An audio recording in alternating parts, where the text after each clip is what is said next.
My name is Arie, and I've been restoring antiques for over 25 years. A dear friend of mine bought online what she thought was an antique coffee table. On the website pictures it looked good, but when it arrived, one leg was broken, the veneer looked horrible, and she had some serious doubts about the age of the table. So she brought it in for a restoration. On closer inspection, it shows that the table is constructed with modern softboard and modern screws are visible everywhere. Apart from a broken leg, the tabletop was also damaged and the inlay partly overpainted with red paint. I think it's worth the effort to make this coffee table the best coffee table I can for my friend. So let's start restoring. I'm starting with taking off the other 3 legs of the table.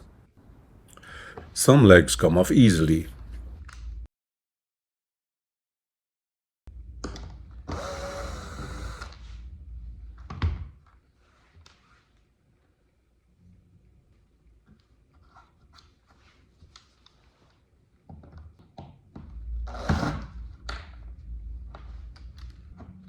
Others are more tenacious, with glue hiding their screws. I'm using my chisel to take off the hard glue and find the crosshead screw with my pointy tool.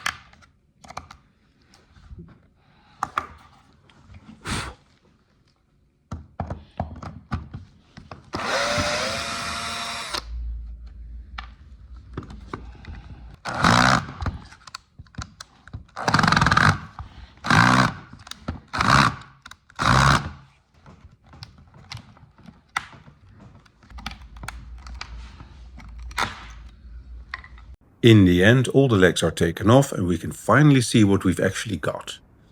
Looking at how the legs and the top are constructed and the different veneers on the table legs and top of the table, I think this particular coffee table is what is called a marriage. Combination of 2 antique pieces combined to look like one. These newly constructed antiques are not uncommon in the antique trade. in this case, the walnut inlaid top of our coffee table originates from an Italian chest of drawers or nightstand. The mahogany inlaid legs were taken from an English piece of furniture, and now newly combined into the coffee table my friend bought online. Now that I've taken off the legs, I'm using wood stripper and steel wool to remove the old varnish and red paint, and see what's actually underneath.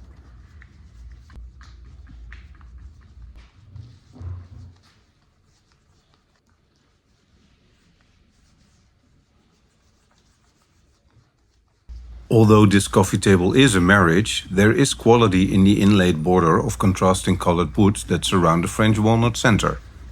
The center is made out of 4 mirrored pieces of walnut veneer with an identical grain pattern. They achieved this by sawing a solid piece of walnut wood into slices of veneer.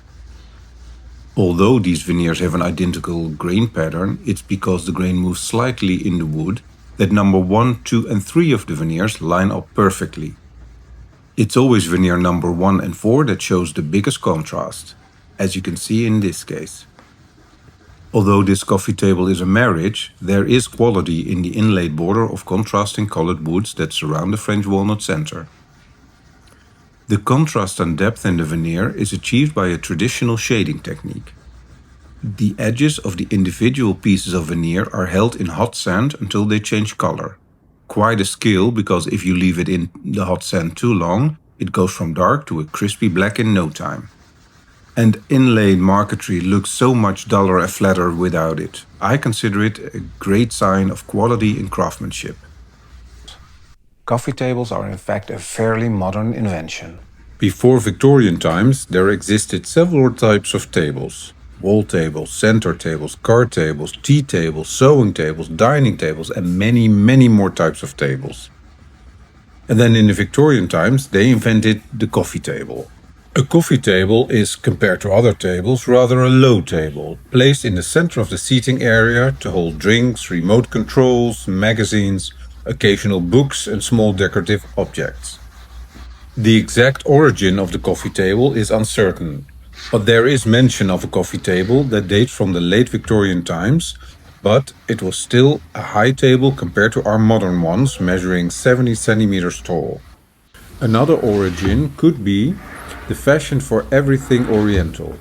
Low tables are very common in Asian households. And now, in the 20th and 21st century, coffee tables exist in every revival style imaginable.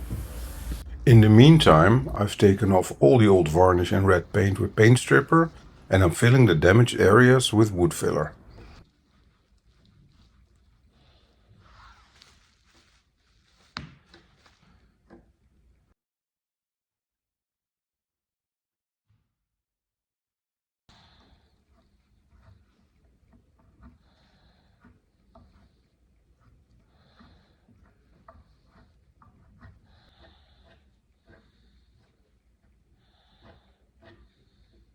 While the wood filler dries, I'm lightly sanding the veneer on top in the direction of the wood grain.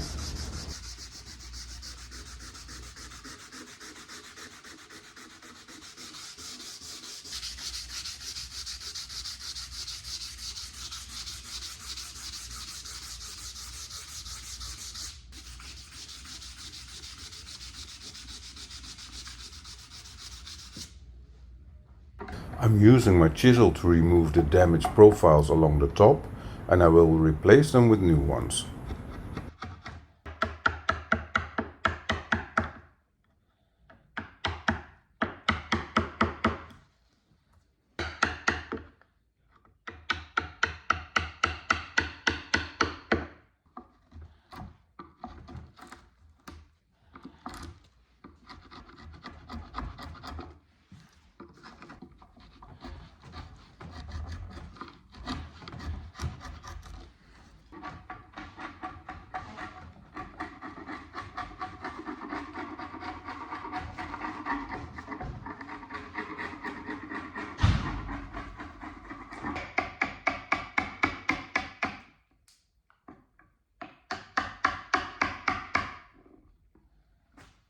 I'm measuring up my new profiles and cutting them to size.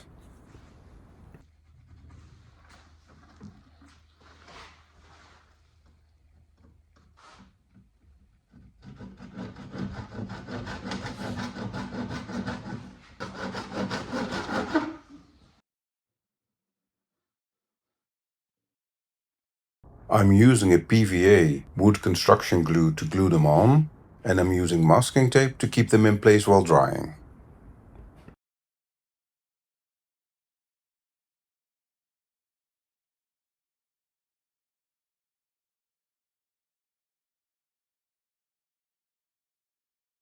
With a damp cloth, I wipe away the excess glue.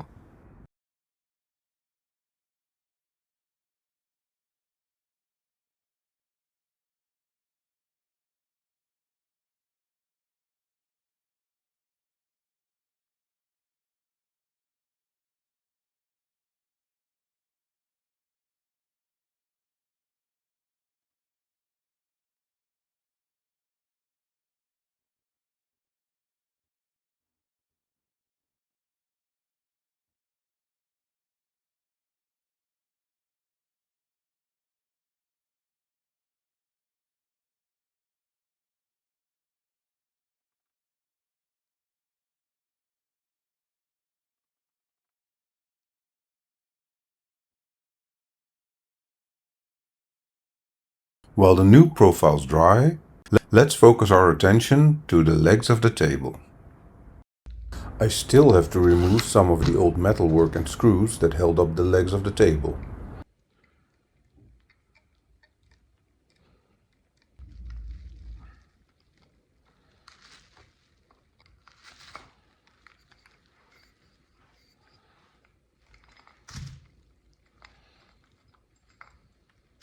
With my chisel, I remove most of the remnants of the old glue.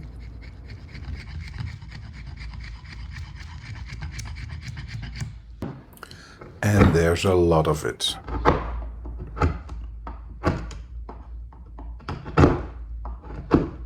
After I clean the legs from the old glue, I brush on a coat of paint stripper.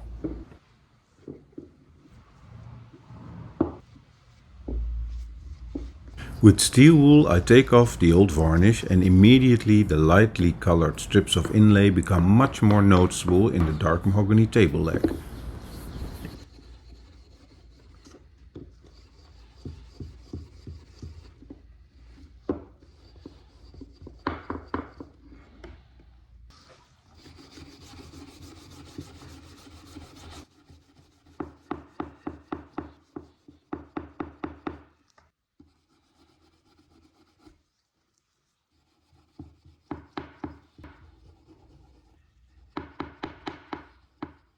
When someone constructed this table, not all the legs they used were cut straight. So that's what I'm doing now.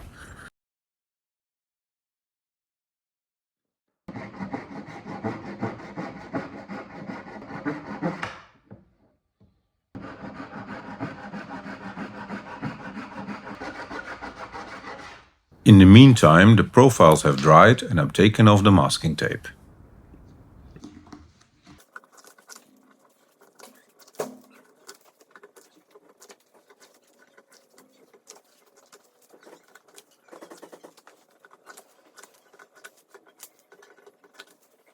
I use my plane for the final fit.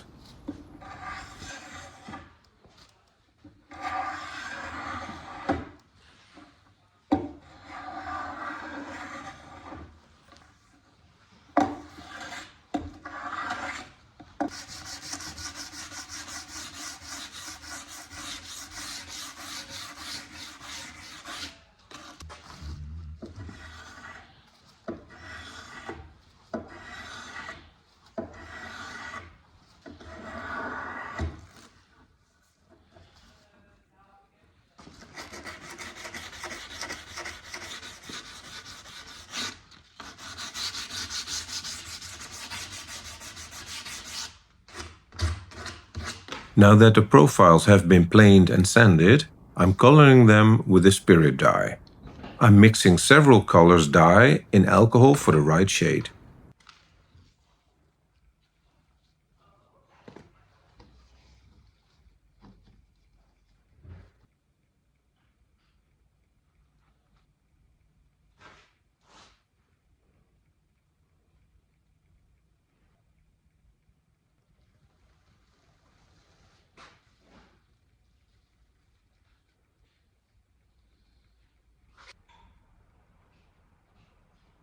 While the dye dries, I'm taking a sip of coffee.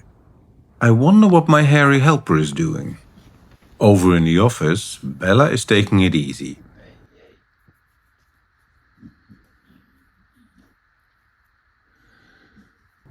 After a quick cuddle, it's time to put the legs back under the table. Before I remove them, the legs were placed inwards under the table. I think it would look better if the legs were placed directly on the corners of the table. So I'm marking their new position on the underside of the tabletop and connecting them with wooden dowels.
Now that I've drilled the holes on the underside of the tabletop, it's time to drill the holes in the legs.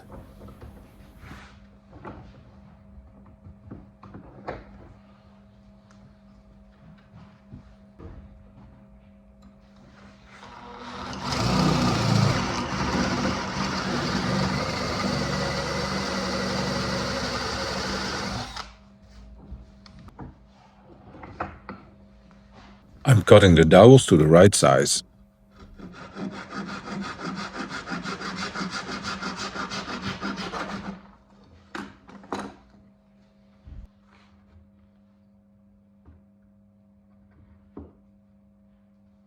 The leg lines up nicely with the corner of the table, so it's time to work on the other 3 legs.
Now a little dry run before I glue them.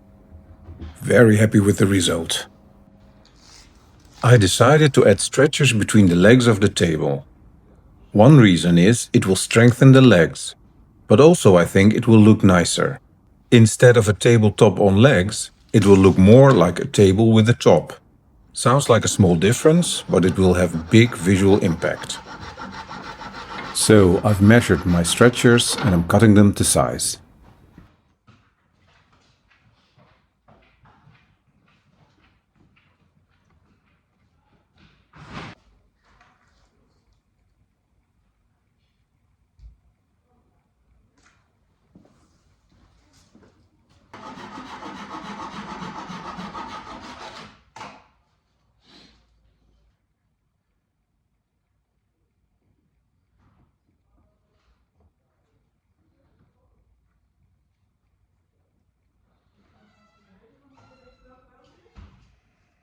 I want them to fit in with the legs and overall colors of the table, so I'm dyeing them with a spirit dye.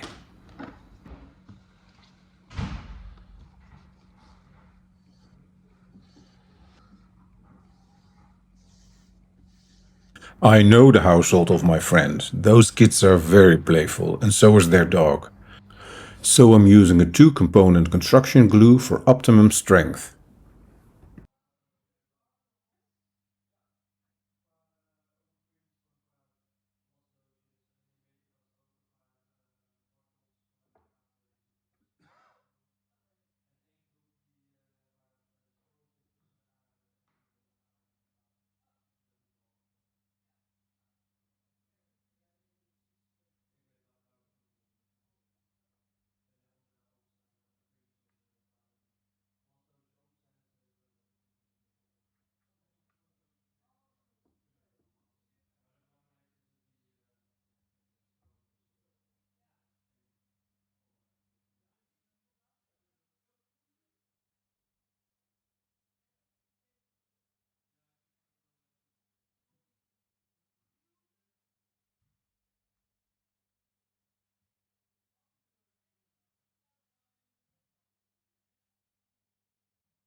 And then I'm placing the stretchers.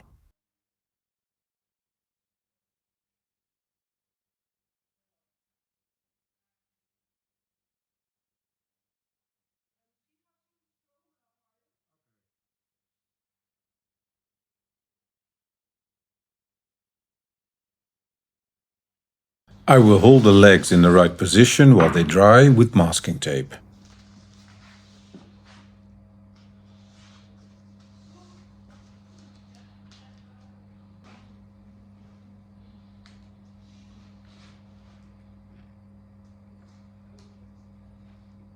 After the glue has dried, I flip the table over for an inspection.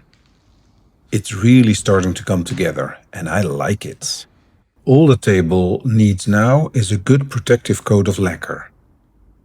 I'm rolling on a semi-gloss, water, sunlight and wear and tear resistant modern lacquer that is designed for intensive use like wooden floors and stairs.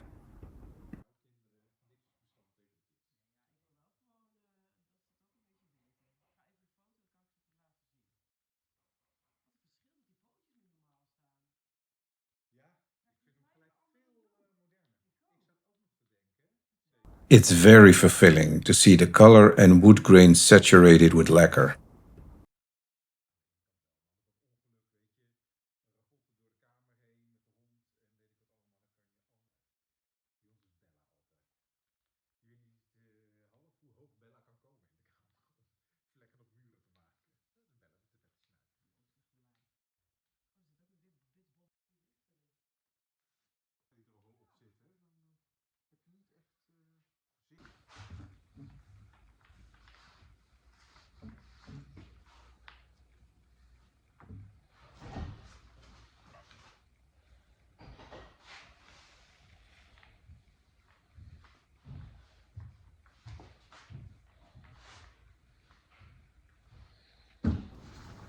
Then a second coat after drying and the table is ready.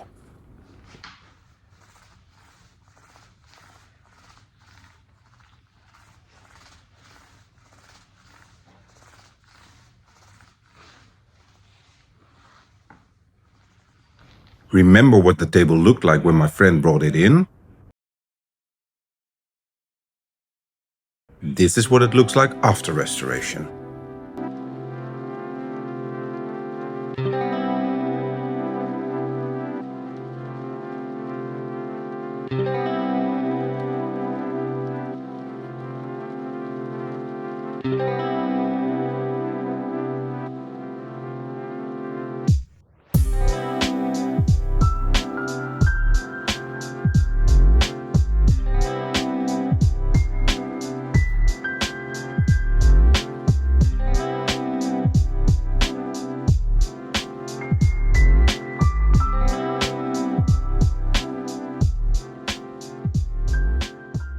My friend loved her restored coffee table so much, she even updated her living room couch as a result.